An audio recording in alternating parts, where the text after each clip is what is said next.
One thing I know you're very adept at is that's female birth control, but how about some news for the fellows? Researchers at the University of Kansas are conducting a clinical trial for a brand new type of birth control. It's designed for men. This is not a pill, it's actually a gel that's applied daily to a man's arm or shoulder. And during these initial studies, this gel has worked. It's made from testosterone and progestin. These, of course, are hormones designed to decrease sperm counts. In the trial, showing some promise, no pregnancy yet in the couples that are participating. I don't know the exact figures there. The question is, if this comes to be, it's in the marketplace, do you two think men would actually use it? I trust the gel, but I don't know how much I trust y'all. Guys, That's why you've got to apply it. Oh, you got to apply it every night. That's why you have to be the one to make sure you put your gel on. If you didn't, I'm going to. Put it on you. But you know, that I think we really should level the playing field, that the onus has always been on women to make sure that they're using contraception. Men have to step up their game. But Nita makes a really good point. Dr. Nita, you're saying that if you're a woman and you do not want to be pregnant, you have to be a little bit careful if a guy says, hey, yeah, I'm good. Yeah. I'm good. I'm on birth control. Because he doesn't have to carry the baby. That part. Right? He doesn't have to deal with that. So he can say, we're fine. Right, and you know. Oh, yeah, we're good. And that's my only concern with male birth control is if it becomes more commonplace, I know men. And you're going to have a lot of men out there. He knows men. He has friends. We all and know they talk. That there are plenty of guys out there who say anything. We're fine. We're good. Say anything to not wear a condom, too. Yes. And then they're like, oh, I have a no, we're latex good. allergy.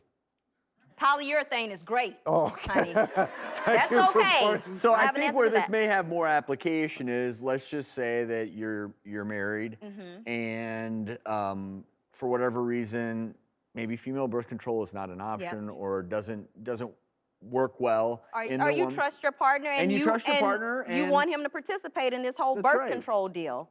And Absolutely. there could be some scenarios where a couple, if they really, really don't want to get pregnant, but they're not ready to do anything more permanent, you know, theoretically, both members of the relationship could go on birth control, which would increase the chances of not having an oopsie, right? Because birth control is not perfect. Right. Right? I mean, I don't know what the failure rate is with female birth control. What is it over the course of 1 or 2%? 1 or 2%, well, something like that? It depends. Even with, then you have to remember that sometimes even females miss pills, so it could be closer to like 91%. If you have an intrauterine device or the implant that goes under your skin, then it's about as effective as having your tubes tied. So those types of birth control are really effective. So it's going to vary depending upon which method you select. I have some concerns about testosterone for men. I would want to know that it's not going to affect testosterone levels, which we know could affect your prostate, could shut down the normal production of testosterone. So I think the bigger question here also, however, is the way that we reproduce is different. Men, in any ejaculate, you're going to see potentially millions of sperm. So if all you're doing is lowering that count, if your sperm are really mobile and they're still working hard, it only takes one. With ovulation, it's usually one egg, right? So if you stop that process, you can be pretty confident. But with sperm, you're talking about millions. The question is, how effective is this in truly lowering the count enough that you won't have pregnancy? And I think that's where these clinical trials are important. So far, so good. No pregnancy so far. Impressive. Yeah. I like it. I do. I like what you said, though. I do think we would love for guys to participate, but we need to be able to trust the process. The process? Yeah. What do you mean the process?